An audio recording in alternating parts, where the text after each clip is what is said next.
High friends, welcome to Kolkata Khelaghar. তো আজকের video তোমরা কথা বলবো মোহনবাগান দলে কোন কোন বিদেশি বিদায় হতে চলেছে এবং কারা কারা জয়েন করতে চলেছে মোহনবাগান দলে, এবং সার্জিও লোবেরা কোন তিন বিদেশিদেরকে নিয়ে ভারতে আসছে, এবং দিমিত্রি কামিংস থাকছে কিনা মোহনবাগানের পরের সিজনে। তো সব কিছু নিয়ে আলোচনা করবো। তো প্রথমে যদি বলি দিমিত্রি এবং কামিংসের কথা, তো যে খবরটা আসছে, দিমি এবং কামিংস কিন্তু মোহনবাগান কিন্তু রিলিজ করে দিয়ে চলেছে, এবং তার জায়গায় কিন্তু সার্জিও লোবেরা দুটো বিদেশি আনবে, এবং সার্জিও লোবেরা কিন্তু টোটাল 3টে বিদেশি নিয়ে ভারতে আসছে, এবং ভারতে এসে তিনি কিন্তু তার প্র্যাকটিস শুরু করবেন। এবং তার মধ্যে একটা সবথেকে বড় নাম, সেটা হচ্ছে হুগো বোমস। অ্যান্ড দিমিত্রি এবং কামিংসের ছাড়ার কথা নিয়ে যদি আমি কিছু বলি, দেখো দিমিত্রি কিন্তু তার গত 2 সিজন ধরে কিন্তু তার ফর্ম একদমই নেই। কিছু ভাইরাল ম্যাচে কিন্তু সে ভালো ভালো গোল করেছে ঠিকই, কিন্তু ফর্ম নেই। কথাটা বলতেও খারাপ লাগছে, কিন্তু দিমিত্রিকে কিন্তু যদি বলি, তাহলে কিন্তু দিমিত্রিকে না রাখার থেকে না রাখাই অনেকটা ভালো মোহনবাগান দলের জন্য এই মুহূর্তে। এবং সঙ্গে জেসন কামিংসের ফিটনেস নিয়ে তো ভাই কিছু বলার নেই, কারণ সে সারাদিন কিন্তু ঘুরে বেড়ায়, এবং কে যদি রিটেন করে তাহলে কিন্তু আমার মনে হয় না সিজন খুব একটা ভালো যাবে বলে। এবং কামিংসের স্পিডও নেই, এবং সে কিন্তু ফিটনেসের দিকে একদম নজর দিয়ে চলে না। দিমি কামিংস দুজনেই কিন্তু একদমই আনফিট প্লেয়ার বলতেই পারি বিদেশিদের মধ্যে।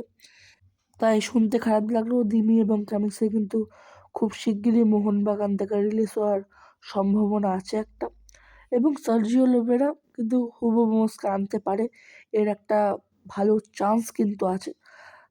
এছাড়াও সার্জিও লোবেরা যেমন চাইছে একটা ডিএম এবং একটা অ্যাটাকিং মিডফিল্ডার, যে দুটো মোহনবাগানে একদমই নেই।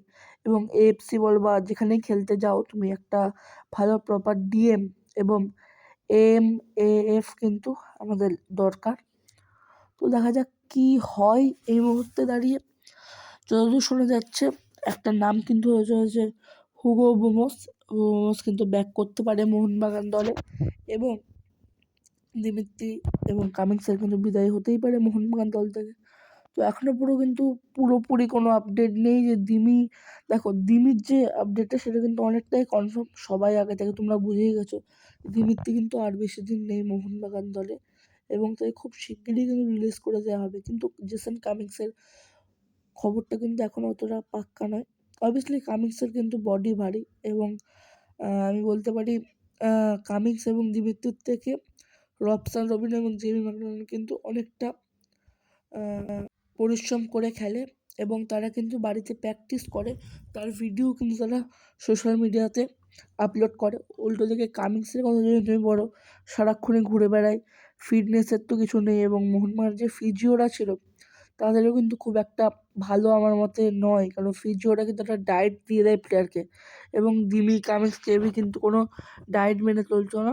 এবং আরও একজন বিদেশি কিন্তু ছাড়তে হবে, সেটা কাকে ছাড়বে এখনও পর্যন্ত বলা যাচ্ছে না।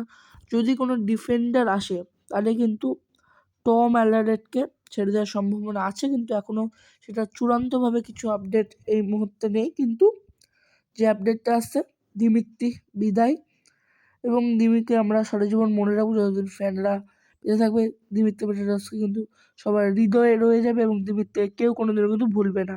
তো ফার্স্ট অফ অল এই হচ্ছে আপডেট, আর যা আপডেট আসবে তোমাদের সঙ্গে কিন্তু শেয়ার করবো। এবং এর পরের ভিডিওটা কিন্তু আমি একটা বানাবো দিমিত্রির মোহনবাগানে কী কী সাফল্য আছে সেগুলো নিয়ে। তো চলো আজকের মতো এখানেই বাই, এবং সবাইকে জয় মোহনবাগান জানাই।